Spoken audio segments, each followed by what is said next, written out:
Here's the number one reason why SaaS companies between 2 million and 5 million ARR are struggling to create the revenue and growth their founders want right now. For the last several years, the math behind how tech and SaaS companies make money has been completely broken. There are global economic and financial factors behind this, but we're not here to talk about those.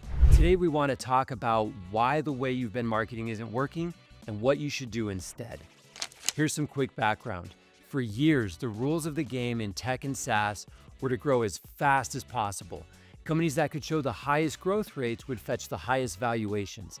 High valuations allowed them to raise money and grow faster and ultimately exit for valuations that made other industries look silly. Since late 2022, all of this has changed for the worse. But that's not the biggest problem. Things change all the time in our world. The real problem occurs when we don't adapt to those changes, and here's why that's such a big problem. Reason number one is valuations. In the old environment, tech and SaaS companies were playing a game with some strange rules. These strange rules produced a strange game.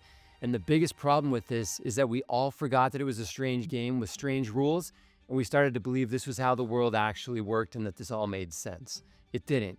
For example, if you could get a lot of customers to sign up really quickly, you can fetch a very high valuation multiple and sell your company for a lot of money simply because investor sentiment placed a premium on fast-growing tech and SaaS companies.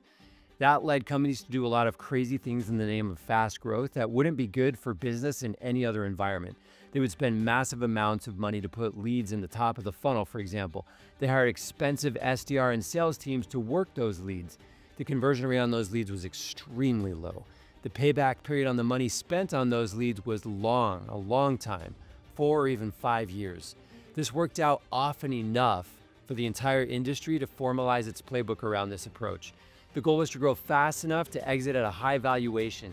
Profitability was a concept that existed somewhere in the future. Often it was someone else's problem to figure out how to be profitable because the founding team and their investors planned to exit long before that ever happened. Today, the payoff for high growth isn't nearly what it used to be, but tech and SaaS companies are running the same old playbook, looking at numbers that aren't working and tweaking minor stuff in the hopes that something changes. The high valuations that used to be possible with rapid growth have disappeared. Without those valuations, guess what else disappears? The continuous flow of investment money that keeps your company running without a profit and the payday that would pay everyone back in the end when you exit. Running that old playbook without that, you're just going to burn through your capital and go out of business. Reason number two, market conditions. The frothy old environment didn't simply give tech and SaaS companies these unnatural economic benefits. It also created its own virtuous cycle of growth for the industry. Tech companies sold first and foremost to other tech companies. With a fast-growing industry, there was a fast-growing customer base all flush with cash to spend on the shiny new widget that would help them grow faster. When the economy changed in late 2022, one of the first things these companies did was to stop buying new software. They canceled or downsized contracts they didn't need. Today, if you're trying to grow a tech or SaaS company, you're looking at a bearish market that won't just buy your product because other people in their industry are using it. It's harder to get the first conversation, and it's harder to move it into a closed sale. Reason number three is conversions, and this is the crux of our conversation. When I say conversions, I'm talking specifically about getting a non-customer prospect to take the next step toward becoming a customer. The ultimate conversion is the sale, but there are other conversions in front of the sale, like agreeing to a sales conversation or signing up for a free account for your product. A 2023 benchmark showed that software companies were spending between 75 and 107% of their new logo ARR on marketing. So if you made $1 million from new customers who signed with you this year, you were spending about $1 million on marketing. But let's be very clear, you're not spending that $1 million to get another $1 million in revenue. You're spending it on marketing. How much you actually get back from that spend depends on how good your marketing is. Most likely, the bulk of that money is going to drive leads into the top of the funnel. And then because you're still running the old playbook where growth mattered and profitability did not, you convert a small percentage of those leads into the next step. If you're doing PLG, that step is a paid subscription. If you're doing SLG, the next step is a qualified sales opportunity for your sales team. If you're not converting enough of your leads into actual revenue, you have inefficient marketing and an inefficient business. Today, inefficiency is one of the key things that will cause your business to fail. Efficiency is a hallmark of profitability. To be more efficient, you have to stop wasting money on marketing activities and leads that don't convert. If you want help creating a more efficient business by converting more of your leads into pipeline and sales, Profit Automation is helping 15 tech and SaaS businesses doing between 2.5 million and 5 million ARR to generate 1 million of new ARR in 2025. If that sounds like you and you're interested in applying to be one of these companies, check out the link below in the description. So what you need is a new machine for this new environment. You have to convert a much higher percentage of the leads you put into your funnel. And there are many ways you can do this, but let me give you 4 keys. Key number 1, know your ICP.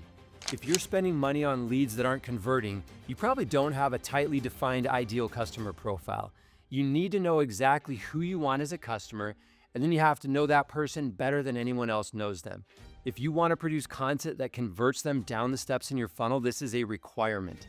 Most of the time when you're driving bad leads, you're getting a motley crew of people into your funnel, some of whom are your ICP and some of whom are not. Your messaging, because it's speaking to all these people, is watered down and it doesn't resonate. Key number 2 is to meet your ICP where they're at. If you're only converting a small number of leads into customers, those people were probably going to buy no matter what. They were already looking for a product like yours, were going to convert unless your content was so bad that it scared them off. They were the low-hanging fruit. Even after you filter down to your ICP, only 3 to 5% of them are going to be low-hanging fruit. The rest exists somewhere else on the awareness scale. Maybe they know they have a problem, but they don't know how to solve it. If you want to convert those people, for example, your content has to meet them where they're at by talking about the problem. Key number 3 is to stop talking about your product. Instead, talk about your prospect. They don't want to hear about you. They want to hear about them. Demonstrate that you understand their problem better than they do. Finally, key number 4 is to keep their attention. This is the key to successful customer acquisition in today's world. Attention drives emotion. You drive emotion with great content that connects with your prospect in a very specific way. Most of the time, a listicle blog post isn't going to do that for them. Here's an example. We created this webinar with a client. Every one of these 4 keys is present.